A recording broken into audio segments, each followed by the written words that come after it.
आप सभी भाई बहनों का आध्यात्मिक ज्ञानात्मक चैनल की ब्रह्म मुहूर्त उपदेश कक्षा में एक बार फिर स्वागत है। आज की चर्चा का विषय है सोना और दूसरा शब्द है जागना, जो कि बहुत ही साधारण शब्द है, लेकिन इनके आगे हमने एक बहुत बड़ा एक प्रश्न चिन्ह लगाया है, क्योंकि एक साधारण मनुष्य अपने मिले हुए जीवन में जागृत का और सोने का देखिए अलग अलग इनके भाव हैं। सोने का अभिप्राय क्या है कि जब हम परमात्मा से विमुख हो जाते हैं, और जागने का अभिप्राय क्या है, जब हम परमात्मा के सम्मुख हो जाते हैं। सम्मुख कब होते हैं? जब मनुष्य सत्संग करता है। देखिए, सत्संग करना ये बहुत ही एक आरंभिक स्थिति है। जब हम प्रकृति के सत्वगुण का संग करते हैं, उसी को ही साधारण शब्दों में आप सत्संग का नाम दे सकते हो। देखिए, जब हम सत्य का संग करते हैं, उसी का ही नाम देखिए सत्संग है। और जब हम सत्संग नहीं करते, तो फिर आपकी हमारी स्थितियां क्या होती हैं? कुसंग की ही होती है। अक्सर मैं देखिए तमोगुण को तो प्रत्यक्ष रूप से ही कुसंग कहता हूँ, क्योंकि वो अनीतिगत कार्य है। क्योंकि प्रकृति के जो तीन गुण हैं, तमोगुण, रजोगुण और सतोगुण, मूलभूत रूप से तो देखिए तमोगुण को पदार्थों से जोड़ा जाता है, रजोगुण को क्रिया से जोड़ा जाता है, और सतोगुण को ज्ञान से जोड़ा जाता है। अब तमोगुण को नींद से भी जोड़ा जाता है, आलस्य से भी जोड़ा जाता है, अनीतिगत कार्यों से भी जोड़ दिया जाता है। ये जो शास्त्रों में निषेध कर्म बताया गया, मना किया गया, उससे भी जोड़ा जाता है। और सतोगुण को ज्ञान के साथ साथ देखिए एक धर्म से भी जोड़ा जाता है। ये सभी स्थितियों में देखिए शब्दों के भावार्थ अलग अलग हो जाते हैं, क्योंकि शास्त्रों में तो चार प्रकार के पुरुषार्थ कहे गए। पहला पुरुषार्थ क्या है? धर्म, यानी कि मनुष्य को धार्मिक स्थिति बना के चलना होता है। धर्म का भी अभिप्राय देखिए किसी कोई संप्रदाय से नहीं है कि ये हिंदू धर्म है, ये इस्लाम धर्म है, ये जैन धर्म है, ये सिख धर्म है, ये ईसाई है। ये इन स्थितियों से नहीं जोड़ा जाता। धर्म का अभिप्राय उस स्थिति विशेष को है, जिसको धारण करके देखिए हम स्वयं भी सुखी हों, अपने सुख को भी सुनिश्चित करें, लेकिन अन्य मनुष्यों के, अन्य जीवों के, जो कि प्रकृति के देखिए अन्य जीव जंतु हैं, उनके लिए भी हम देखिए कोई दुखद स्थितियां उत्पन्न नहीं करें। इसीलिए तो मैं देखिए अक्सर एक साधारण शब्दों में धर्म को लाल बत्ती पे रुकने से भी जोड़ देता हूँ, हरी बत्ती पर चलने से भी जोड़ देता हूँ, क्योंकि ये एक ऐसी व्यवस्था है। धर्म भी एक ऐसी स्थिति विशेष है जिसको धारण करने मात्र से हम सभी समाज के मनुष्य सुखी रह सकते हैं। प्रकृति के जितने भी अन्य जीव जंतु हैं, वो भी अपना अपना जीवन अपनी अपनी प्रकृति के अनुसार जी सकते हैं। जैसे आपको में जीवन जीने का अधिकार है, वैसे ही उन पशुओं को, पक्षियों को, चाहे देखिए कीड़ा मकोड़ा ही हो, परमात्मा की प्रकृति में एक बहुत ही एक कर्मबद्ध तरीके से इस 84 लाख प्रकार की योनियों के अलग अलग जीवों की स्थिति है। जबकि नीचे की योनियों को तो अचेत कहा जाता है, और मनुष्य योनि को तो सचेत कहा गया है, ताकि हम परमात्मा के प्रति जागे। क्योंकि मनुष्य योनि कर्म योनि है, साधना योनि भी है। जब मनुष्य कर्मों में ही अगर सुधार नहीं ला पाता, तो उसकी देखिए साधना तो आरंभ ही नहीं होती। साधना आरंभ तो तभी होती है जब मनुष्य निष्काम भाव से कर्म करना आरंभ करता है, योग में अपने आप को स्थित करता है। देखिए, शास्त्रों में तीन योग कहे गए हैं, कर्म योग, ज्ञान योग और भक्ति योग। हालांकि भक्ति तो अपने आप में ही योग कहलाता है, लेकिन जब भक्ति के साथ योग जुड़ जाता है, तो फिर वो समझो आप महायोग बढ़ जाता है। परमात्मा की एक स्मृति में ही फिर जीवन बीतता है। परमात्मा की स्मृति में जीवन बीतने का अभिप्राय है कि उसके जीवन में सोते हुए भी एक जागृत अवस्था ही बनी रहती है। हालांकि सोना का अभिप्राय देखिए अलग अलग कई स्थितियों से है। जैसे ही हम रात को नींद लेते हैं, अब नींद लेने में भी देखिए अलग अलग स्थितियां होती हैं, क्योंकि आपके हमारे तीन शरीर हैं, स्थूल शरीर, सूक्ष्म शरीर और कारण शरीर। जब स्थूल शरीर को हम निष्क्रिय करते हैं, पलंग पे लेट जाते हैं, और कभी कभी तो क्या होता है कि आपके मन में विचार चलते रहते हैं। अब विचारों का चलना क्या है? चाहे हम हाथ पैर हिलाते हैं, तो वो भी एक हिलना डुलना है। और जब हम हाथ पैर हिलाना तो बंद कर देते हैं, अब हम पलंग पे लेट गए, लेकिन मन में विचार चल रहे हैं, तो वो भी एक मानसिक क्रियाएं हैं। जब क्रियाएं होती हैं तो फिर नींद नहीं आती। अक्सर कुछ मनुष्यों के देखिए कुछ चिंता में डूबे रहते हैं कि कल कहाँ जाना है, क्या करना है। ऐसी स्थितियां देखिए एक साधारण मनुष्य के जीवन में बनी रहती है। यानी जब जब हम देखिए स्थूल शरीर के स्तर पर तो अपने शरीर को एक आरामदायक स्थिति में ले आते हैं, लेकिन मानसिक रूप से जब तक हम निष्क्रिय नहीं होते तब तक आपको में नींद नहीं आती। यानी कि दोनों स्थितियां होने पे ही फिर स्थूल शरीर एक निद्रा अवस्था में जाता है। क्योंकि हमारे आपके देखिए तीन शरीर हैं, स्थूल शरीर, सूक्ष्म शरीर और कारण शरीर। स्थूल शरीर का अवस्था का अभिप्राय होता है कि जब हम निष्क्रिय होकर पलंग पे लेट जाते हैं और उसके बाद आपके विचार भी रुक गए तो आपको हमें नींद आ जाती है। लेकिन उसके बाद एक आपके हमारी कभी कभी स्थितियां बनती हैं स्वप्न अवस्था। स्वप्न अवस्था में क्या होता है कि आपका हमारा स्थूल शरीर तो सो जाता है, निष्क्रिय हुआ है, लेकिन आपकी जो एक सूक्ष्म शरीर है जिसमें देखिए 5 सूक्ष्म भूत होते हैं, 5 ज्ञानेंद्रियों की सूक्ष्म शक्तियाँ होती हैं, 5 कर्मेंद्रियों की सूक्ष्म शक्तियाँ होती हैं, मन है, बुद्धि है। ये 17 तत्वों का एक सूक्ष्म शरीर है। ये फिर जागता है क्योंकि हम सपने में भी देखिए खरीदा-खरादी भी करते हैं, भयभीत भी रहते हैं। यानी कि जो दिन में हम क्रियाएं करते हैं लगभग उससे मिलती जुलती भले ही अव्यवस्थित ढंग से होती है, क्योंकि स्वप्न का तो एक अलग ही स्थिति है। तो उसमें आपको भी कभी कभी भय भी लगता है, खुशी भी होती है। अब कभी किसी की देखिए सपने में कोई लॉटरी खुल जाती है तो वो बड़ा खुश भी होता है। और कभी कभी कोई ऐसा सपना आ गया कि कोई चोर डाकू घर पे आ गया तो हम डर भी जाते हैं, डर के उठ भी जाते हैं। तो ये स्थितियां देखिए एक साधारण स्तर पर सपनों में विभिन्न प्रकार की स्थितियां बनती हैं। तो उसमें आपका हमारा सूक्ष्म शरीर जागता है, स्थूल शरीर सोया होता है। और कभी कभी देखिए जब हम गाढ़ी निंद्रा लेते हैं, गाढ़ निंद्रा कहते हैं ना, तब आपका हमारा सूक्ष्म शरीर भी सो जाता है। सूक्ष्म शरीर सोने से फिर आपको में कोई सपना नहीं आता, स्थूल शरीर भी सो जाता है, सूक्ष्म शरीर भी सो जाता है। तब ऐसी स्थिति विशेष में वो कारण शरीर की जो एक स्थितियां होती हैं वो आपको में एक गाढ़ निद्रा देती है। लेकिन देखिए आज हमारा वो विषय नहीं है। हमारा विषय है कि हमने परमात्मा के प्रति जागना है। जागना का अभिप्राय देखिए उस अवस्था विशेष से है कि आप परमात्मा की सम्मुखता लें। यदि मनुष्य अपने मिले हुए जीवन में जागता नहीं है, यानी कि परमात्मा के प्रति एक अपनी सहज स्थिति नहीं रहता, क्योंकि हम सभी तो देखिए सभी आत्माएं हैं, ज्ञान स्वरूप हैं। आत्मा को ज्ञान स्वरूप कहा गया है। जबकि मनुष्य से नीचे की जितनी भी देखी जोनी है वो तो अच्छी है, भले ही उनमें भी आत्मा है। और आत्मा सभी के सभी देखिए ज्ञान स्वरूप ही मानेगी। लेकिन मनुष्य जोनी में अज्ञानता हटाने का अभिप्राय होता है जागृत अवस्था लाना। जागना कहते हैं ना, वो वहाँ पे जागरण है तो हम वहाँ जाते हैं तो वहाँ पूजा पाठ होती है, परमात्मा के प्रति कुछ ज्ञान की चर्चाएं होती हैं, उसको जागरण कहा जाता है। जागने का वही अभिप्राय है कि मनुष्य जीवन पाकर हमें अपनी पशु वृत्तियों से ऊपर उठना है। उठने का अभिप्राय क्या है कि पशु वृत्तियां तो क्या है, आहार, मैथुन, निद्रा, भय। यदि मनुष्य जागरण नहीं करता, परमात्मा के सम्मुख नहीं होता, सत्संग नहीं करता, तो फिर उसके जीवन में ये जो 4 पशु वृत्ति हैं, क्योंकि पशु भी देखिए आहार लेते हैं, हम भी आहार लेते हैं। पशु भी नींद लेते हैं, हम भी नींद लेते हैं। जबकि पशुओं को तो नींद कितनी जल्दी आ जाती है। कभी कभी आप देखो ना, कोई कुत्ता इधर उधर घूमते घूमते कोई कार आके रुकी तो उस कार के नीचे ही एकदम लेट कर वो सोना भी आरंभ कर देता है। जबकि मनुष्य के पास देखिए गद्देदार बिस्तरा होता है, खा पी के भी उसको नींद नहीं आती, चिंता में रहता है। देखिए ये सभी स्थितियां, आहार, मैथुन, निद्रा, भय, ये मनुष्य के जीवन में यदि बनी रहती है तो ये पशु वृत्तियां मानी गई है। यदि मनुष्य सत्संग नहीं करता, सत्संग का अभिप्राय क्या है? सत्संग का अभिप्राय है सतोगुण का संग करना।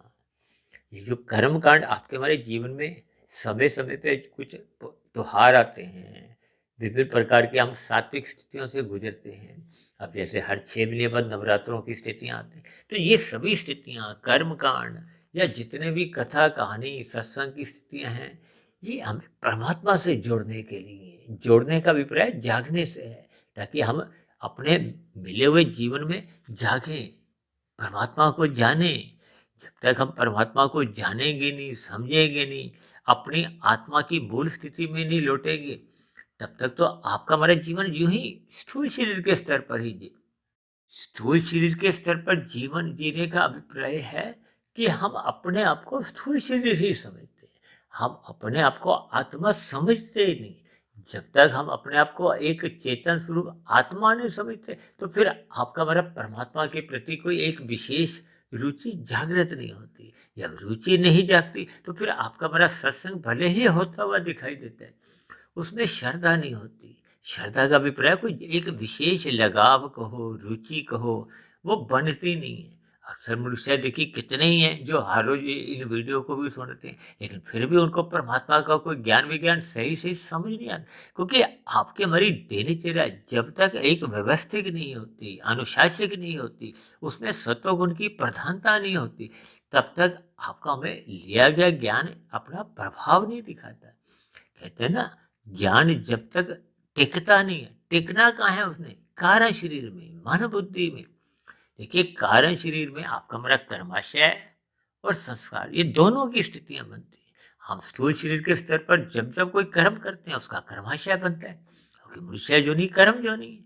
आपके हमारे किए गए कर्म लिखे जाते हैं। मनुष्य से नीचे की तो देखिए भोग जोनि है, ऊपर की भी भोग जोनि। ऊपर की जोनियों में विशेष प्रकार के सुख भोगे जाते हैं, और नीचे की जोनियों में, जो मनुष्य जोनि में जब मनुष्य अधिक पाप कर जाता है, उसकी पात्रता मनुष्य जोनि की रहती नहीं है, तो नीचे की जोनियों में जैसे जैसे उसका कर्माशय बिगड़ा होता है, तो फिर उन नीचे की जोनियों में उस बिगड़े हुए कर्माशय का दुख रूपी परिणाम भुगतने के लिए नीचे की जोनियों में जाना पड़ता है। और नीचे की जोनियों से जैसे जैसे वो पाप कर्म घट घट के वो पुण्य कर्म के बराबर आ जाते हैं। क्योंकि मनुष्य जोनि तो तभी मिलती है जब संचित कर्मों में पाप और पुण्य कर्मों की कम से कम तुल्यता होती है, या पुण्य कर्मों की अधिकता होती है।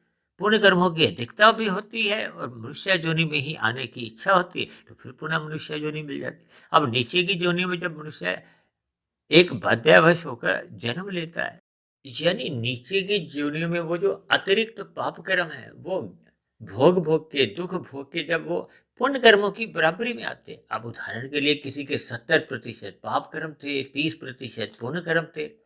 अब जो अतिरिक्त 40% के पाप कर्म है, वो नीचे की जोनियों में जैसे जैसे भोगे जाते हैं, चाहे 80 लाख जोनियों में हो, चाहे 8 करोड़ जोनियों में जन्म लेना पड़े, जब तक वो पाप कर्म घट घट के वो बराबर 30% के नहीं आते, तब तक मनुष्य जोनि नहीं मिलती।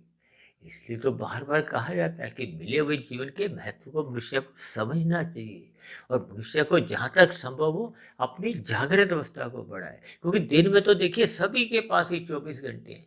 मेरे पास कभी कोई 26 घंटे नहीं है, आपके पास 22 घंटे नहीं है, सबको ही 24 घंटे मिले हैं। हम सभी मनुष्य देखिए अपने मिले हुए जीवन में एक निश्चित आयु लेके आते हैं। आयु का अभिप्राय देखिए सांसों से होता है। सांसों का अभिप्राय जो हम हर क्षण जो सांस लेते रहते हैं, किसी की सांस बहुत तेज चलती है। अब जिनको बीपी की बीमारी है, हृदय गति की, उनकी सांस तेज चलती है। जो मनुष्य अपना सात्विक दिनचर्या रहता है, अनुशासन में रहता है, सात्विक भोजन ग्रहण करता है, वो अपनी नियमित आयु जीता है। जो व्यायाम करता है, ब्रह्म मुहूर्त में उठ जाता है, उसकी आयु एक नियमित बनी रहती है। या नियमित में भी एक सांसें कम होने से वो अधिक आयु जीता है। और जब जब मनुष्य देखिए राजसी भोजन अधिक ग्रहण करता है, तामसी भोजन अधिक ग्रहण करता है, अपनी दिनचर्या अव्यवस्थित रखता है, हाय तौबा बिठा के दिन रात भागदौड़ करता रहता है, ऐसे मनुष्यों के देखिए गरिष्ठ भोजन होते हैं, तामसिक भोजन होते हैं, जो उसकी सांसों को तेज गति से चलाते हैं। उनको रोग भी कुछ ऐसे लग जाते हैं कि उसकी सांस तेज चलती है। तेज सांसें चलने से फिर वो जो मिली हुई परमात्मा की जो एक आपको में आयु है, वो घट जाती है, जल्दी मृत्यु आ जाती है।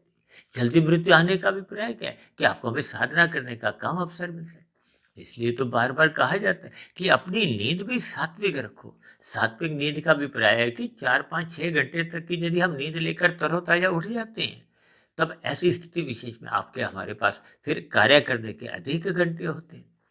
देखिए, हम सोने में ना तो भौतिक उन्नति कर पाते हैं, ना ही आध्यात्मिक उन्नति कर पाते हैं। जबकि जागृत अवस्था में देखिए हम भौतिक उन्नति करने में भी स्वतंत्र हैं, आध्यात्मिक उन्नति करने में भी आपके हमारे पास एक अवसर है। इसका अभिप्राय क्या है कि हमें एक आवश्यक नींद ही लेनी चाहिए, सात्विक नींद ही लेनी चाहिए, जो कि 4, 5, 6 घंटे तक की मानी गई। उससे अधिक नींद लेते हैं तो वो राजसी नींद होती है। अब कुछ मनुष्य तो देखिए 9-9 10-10 घंटे सोते हैं, उठने के बाद भी बिस्तर पर प्रमादवश पड़े रहते हैं, वो भी देखिए नींद में ही चले जाते हैं। यानी कि जब तक हम सात्विक नींद नहीं लेते तब तक आपके हमारे जो 24 घंटे की जो कार्य के घंटे हैं वो अधिक नहीं बनते। अब जो मनुष्य देखिए 5 घंटे की नींद लेता है उसके पास कार्य करने की 19 घंटे बचते हैं। जो मनुष्य 9 घंटे की नींद लेता है अब उसके पास 9 घंटे की नींद लेने पे तो कार्य करने के घंटे ही 15 बचते हैं, तो 4 घंटे तो उसके वैसे ही कम हो गए। अब इन घंटों में वो कितना भौतिक कार्यों में रुचि लेता है, कितना आध्यात्मिक कार्यों में रुचि लेता है। अब देखिए ऐसा अक्सर माना जाता है कि जब मनुष्य अधिक सोता है तो ऐसे मनुष्यों की रुचि भी देखिए भौतिक कार्यों में ही होती है। जिन जिन मनुष्यों की आध्यात्मिक कार्यों में रुचि होती है, परमात्मा से जुड़ने में उनका एक जिज्ञासा बनी होती है, ऐसे मनुष्य नींद में भी अपना समय नहीं गंवाते। क्योंकि जागृत अवस्था में देखिए रजोगुण की प्रधानता होती है और सतोगुण की भी। सतोगुण का अभिप्राय देखिए ये जो सूर्य निकलने से पूर्व की जो एक ब्रह्म मुहूर्त की स्थिति है, ऐसे साधक लोग ब्रह्म मुहूर्त में उठ जाते हैं, परमात्मा का ध्यान लगाते हैं, शास्त्रों का अध्ययन करते हैं, अपने दिनचर्या को व्यवस्थित रखने के लिए सात्विकता बढ़ाते हैं।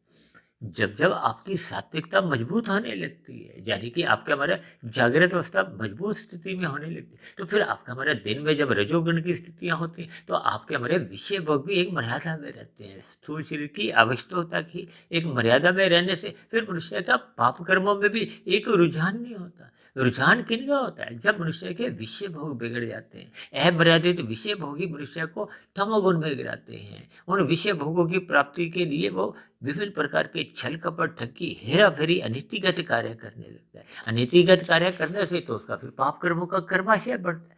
यानी कि एक तरफ उसकी परमात्मा की सम्मुखता नहीं बनती, दूसरी तरफ उसका पाप कर्मों का कर्माशय बढ़ने लगता है। ये दोनों ही स्थितियां ये देखिए सोना की है। सोना का अभिप्राय वो काले रंग की स्थिति से जिसको आज हमने दर्शाया है।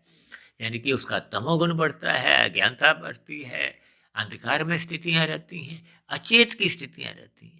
अब विषय से नीचे की जितनी भी जोनि है इनको अचेत कहा गया है। परमात्मा ने उनको इसलिए भी अचेत रखा है क्योंकि नीचे की जोनियों में देखिए दुख भोगने होते हैं। अब परमात्मा इतने दयालु हैं, इतने दयालु हैं कि परमात्मा ने मनुष्य से नीचे की सभी 80 लाख प्रकार की जितनी भी जोनि है उनको क्रमशः अचेत रखा हुआ है। अचेत इसलिए रखा है ताकि उनको अपने मिलने वाले दुखों का बोध नहीं हो और किसी तरह उनके दुख घटते जाएं, घट घट के वो पुण्य कर्मों के बराबर आए, ताकि उनको भी मनुष्य योनि में आने का एक अवसर मिले, उनको भी सुधरने का एक अवसर मिले। जबकि आपको हमें तो देखिए ये अवसर मिला हुआ है, तो हमें उस मिले हुए अवसर का एक सदुपयोग करना चाहिए। ये जन्म मरण के बंधन से मुक्ति पानी होगी, क्योंकि परमात्मा एक आनंद स्वरूप सत्ता है। हम जितने जितने अंश में परमात्मा की सम्मुखता बढ़ाएंगे फिर हमें परमात्मा की आनंद की झलकें मिलने लगती, क्योंकि जिसका हम संग करते हैं उसका रंग सहज ही हमें आपको मिलता है। अब सर्दियों के दिन चल रहे हैं, हम देखिए जब सूर्य की किरणों के समक्ष आते हैं तो आपको हमें उसका ताप मिलता है। यानी कि जिसका हम संग करते हैं उसका रंग चढ़ता है। तभी तो कहते हैं कुसंग से बचो। कुसंग से बचने से ही आपका हमारा ये देखिए सत्संग की स्थितियां में जाने की एक स्थितियां बनती हैं। यदि मनुष्य सत्संग नहीं करता, परमात्मा के सम्मुख नहीं होता, क्योंकि सतोगुण का संग करना ही सत्संग है। जब हम सतोगुण की स्थिति मजबूत रखते हैं, सतोगुण की स्थिति मजबूत होने से ही फिर परमात्मा के प्रति आपका हमारी एक जिज्ञासा उत्पन्न होती है।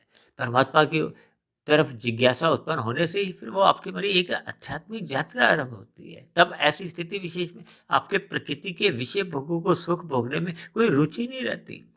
रुचि नहीं रहने का अभिप्राय फिर आपके जो नए कर्म है, क्रियामान कर्म, वो निष्काम भाव से होने लगते हैं।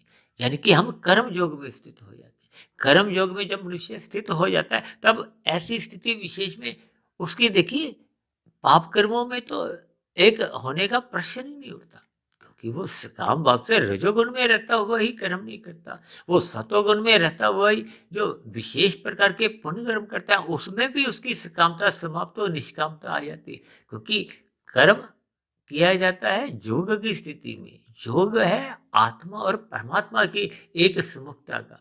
ऐसी स्थितियों में उसका कर्माशय नहीं बनता, लेकिन शुभ संस्कार बनते हैं। शुभ संस्कार कारण शरीर में जैसे जैसे बढ़ते जाते हैं, उतने उतने स्तर पे हम जागृत अवस्था में आते हैं। क्योंकि कारण शरीर में जितनी अधिक अशुद्धता होती है, अशुद्धता किसकी होती है? तमोगुण के कारण, रजोगुण के कारण। तमोगुण की अशुद्धता को मल कहा जाता है। अब मल तो देखिए निष्क्रिय चीज मानी जाती है।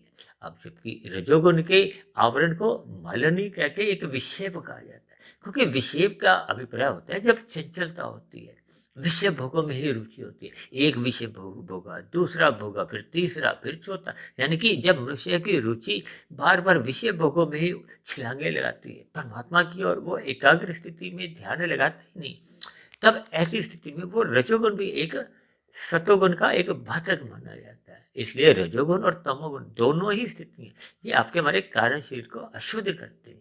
और कारण शरीर की ही परछाई कहो, आवरण कहो, जैसे देखिए काले बादल सूर्य के प्रकाश को ढक देते हैं, आने से रोकते हैं, ठीक इसी तरह जो आत्मा का प्रकाश है, ज्ञान है, वो आवृत हो जाता है, वो धुंधली स्थिति में आता है। जब हम रजोगुण के संस्कार अधिक बनाते हैं तो आपका हमारा ज्ञान धुंधली स्थिति में होता है, और धुंध में भी हमें अधिक दूरी का नजर नहीं आता। जैसे हम यातायात धुंध में जब गाड़ी चलाते हैं तो अधिक दूरी का हमें नजर नहीं आता, इसलिए तो हम धीरे धीरे चलते हैं।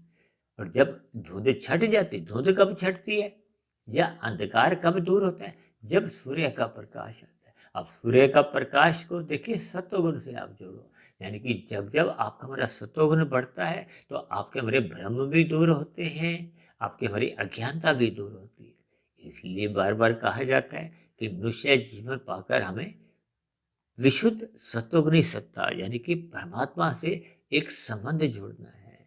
ये संबंध जितना जितना हम अधिक अनुपात में जोड़ते जाते हैं, फिर उतने उतने अनुपात में आपका हमारा ज्ञान भी एक मूल स्थिति में लौटने लगता है, और परमात्मा की आनंद की अनुभूति भी होने लगती है। और जब ये स्थिति पूर्ण रूप से यानी कि कारण शरीर में जब एक अज्ञानता के विषय भोगों के यानी कि बुरे संस्कार रजोगुण और तमोगुण के समाप्त हो जाते हैं, तो फिर आत्मा अपनी मूल स्थिति में आ जाती है, कारण शरीर शुद्ध हो जाता है। जब कारण शरीर शुद्ध हो जाता है तो आत्मा के ऊपर किसी भी प्रकार का कोई एक आवरण नहीं होता, आत्मा अपनी मूल स्थिति में आ जाती है। यही एक मायातीत की स्थिति होती है। इसलिए तो कहा जाता है स्थूल शरीर के रहते रहते यदि मनुष्य साधना करते करते अपने कार्य शरीर को शुद्ध कर लेता है, कार्य शरीर के शुद्ध होते ही आत्मा के ऊपर किसी भी प्रकार का कोई आवरण नहीं होता। कारण शरीर शुद्ध होने पे फिर स्थूल शरीर के मरने पे नए जन्म का कोई कारण नहीं होता। तब ऐसी स्थिति विशेष में आत्मा मायातीत की स्थिति मानी जाती है, यानी कि मोक्ष की स्थिति की प्राप्ति हो जाती है। तब आत्मा मोक्ष काल में एक आनंदमय स्थिति, एक बहुत लंबे काल के लिए मोक्ष काल में चली जाती है, परमात्मा के सानिध्य में एक आनंदमय जीवन बिताती है। इसलिए हम सभी भाई बहनों को मिले हुए जीवन को सार्थक करना है, सत्संग करना है, साधना आरंभ करनी है, अपने रजोगुण को मर्यादा में रखना। ये तभी संभव होता है जब मनुष्य रात को जल्दी सो जाता है। रात को जल्दी सोने से जो मोहनात्मक स्थितियां आपकी हमारी एक तमोगुण बढ़ाती हैं, उससे भी मनुष्य बच जाता है, यानी तमोगुण से होने वाली हानियों से बच जाता है, और सुबह ब्रह्म मुहूर्त में उठने वाले लाभ को वो ग्रहण करने लगता है। तो फिर उसके जीवन में एक शुद्ध कमाई होने लगती है। ये कारण शरीर का शुद्ध होना ही आपकी हमारी शुद्ध कमाई है, जो कि मरने के बाद भी सुरक्षित बनी रहती है। जबकि भौतिक उन्नति मनुष्य जितनी भी कर लेता है, चाहे रजोगुण में रह के करता है चाहे तमोगुण में रह के करता है, वो तो देखिए मरने के साथ ही समाप्त समझी जाती है। रजोगुण में की गई उन्नति तो आपके हमारे कोई अधोगति का कारण नहीं बन, लेकिन तमोगुण में रहते हुए अनीतिगत कार्य करते हुए पाप कर्म करते हुए मनुष्य जितनी भी भौतिक उन्नति कर भी लेता है, वो ऐसी की गई भौतिक उन्नति भी देखिए मरने के बाद भी समाप्त समझी जाती है, और अनीतिगत कार्यों से किए गए पाप कर्मों का फिर नीचे की जीवन में जाकर उसको दुख रूपी परिणाम भुगतने होते हैं। तो इस सभी तामसी वृत्तियों से मनुष्य को बचना होगा, अपनी जागृत अवस्था को बढ़ाना होगा, सत्संग श्रद्धापूर्वक करते रहना होगा, उस पर मनन करना होगा, ताकि आपका हमारा कार्यशील शुद्ध होता जाए, ताकि आपके हमारी आत्मा का जागृत अनुपात बढ़ता जाए और ये बढ़ते बढ़ते हम मोक्ष काल की स्थिति को प्राप्त कर लें। तो ऐसी सभी शुभ स्थितियाँ हम सभी भाई बहनों के जीवन में भी जल्द से जल्द बढ़ने लगी। इसलिए हमने देखिए सोना और जागना के आगे एक प्रश्न चिन्ह लगाया है, क्योंकि मनुष्य जीवन में ही एक संभव है, यानी कि हमें सबको अपने एक जागृत अवस्था को बढ़ाना है, ताकि आपका हमारा मिला हुआ जीवन सफल हो, सार्थक हो। इन्हीं शुभकामनाओं के साथ आज की चर्चा विशेष को यहीं विश्राम देते हैं। शाम को फिर मिलते हैं संध्या बेला ज्ञान कक्षा में। तब तक आप अपने आध्यात्मिक मित्र सुधीर भाटिया फकीर को इजाजत दें। आप सभी भाई बहनों की जागृत अवस्था अधिक अनुपात में बढ़ती जाए, इसके लिए मेरी ओर से आप सभी भाई बहनों को बहुत बहुत शुभकामनाएं। वीडियो संबंधित आपके प्रश्नों, सुझावों और शिकायतों का नीचे दिए गए कमेंट्स बॉक्स में सदा स्वागत है। चर्चा विशेष को सुनने के लिए आप सभी भाई बहनों का बहुत बहुत धन्यवाद।